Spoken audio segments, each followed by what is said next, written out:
Just a quick observation here is that, the Democrats are saying that Trump is in bed with Putin, which might be true, which is technically fundamentally irrelevant, because what's it matter if Putin is ordering you around and putting you in a cage, or if your neighbor is doing it? It doesn't really matter. It doesn't affect the fundamental logic or what the belief in government is.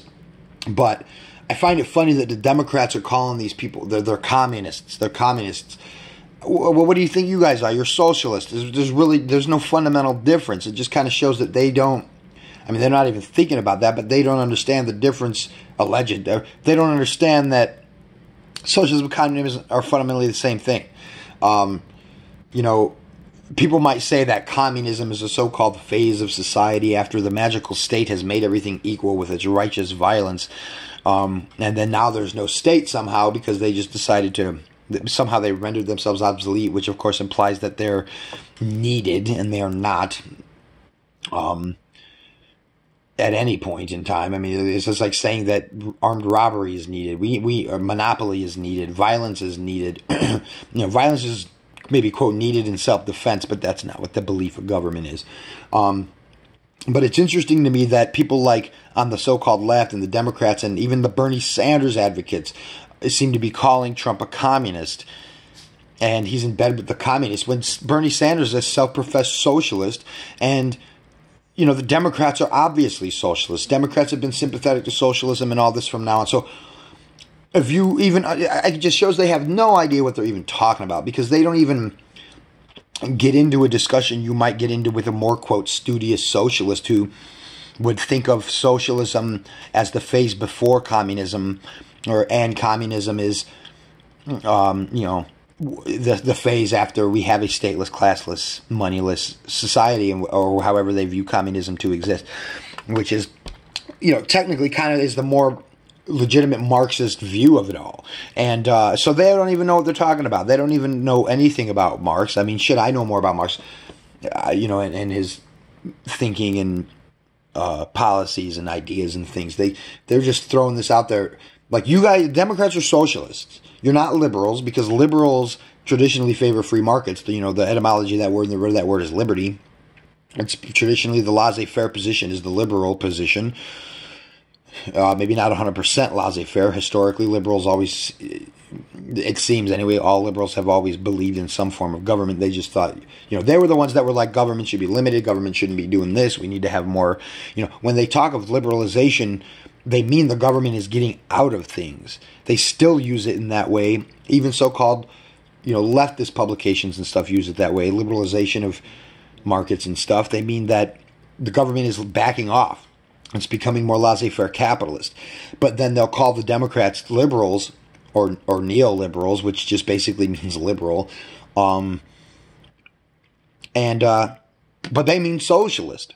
They don't, when they use liberal and neoliberal, they mean this, but then when they use liberal otherwise, both Republicans and Democrats use liberal to mean socialist now. And so, all the Democrats know that it's like a socialist program, and, they want certain socialist programs. It's the whole idea that they're going for, but then they call Trump and Putin a communist as if, and it's funny because it's like, well, that kind of makes sense, right? Because socialists and communists, they should be working together, since they seem to have the same goals. If they knew anything about what the hell they were talking about, they would know that they share the common goal. So if Putin's a communist, you guys are the socialists, you guys should be working together to bring about communism, right? These terms are essentially, they're very ambiguous. But, if you're using the Marxist concepts of it, it's just, I just thought that was really funny that, it just goes to show it's like the state propaganda is really like going crazy, because it is kind of like inadvertently trying to show you, or not trying to show you, but seems by happenstance to be showing that there's no choice. There's no real fundamental choice. You've got the socialists over here, and they're opposed to the communists, like as if you guys are even different. I guess you could call Trump a fascist, but you can call Obama a fascist too, because he forced everyone to buy from corporate. He orders everybody to buy things from the market. How is that not fascist? If we're going by Mussolini, and the fascist and economic nationalism and stuff, forcing everybody to buy health insurance is definitely fascist.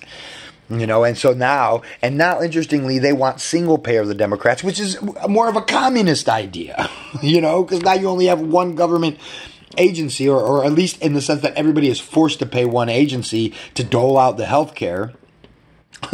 So that's more of a communist idea, you know, basically, where government completely owns it, if that's what you mean by communist, as opposed to maybe the ANCOM or the hardcore Marxist, who only means communist to mean there's no state and everything, and somehow everything's owned collectively, which I do think would probably happen a little bit more in the market if it weren't so fascist or socialist or whatever you want to call it, without so much state intervention and state violence to centralize resources through taxation and regulation and patents and everything that they enforce to limit resources in the economy and put them in the hands of basically the state, and then hand them out to their buddies and give their buddies breaks in all of our money and stuff. So it's just funny, though. Like, these guys don't know whether they're coming or going. They don't know what they're talking about. None of them do, obviously. Anarchists understand that.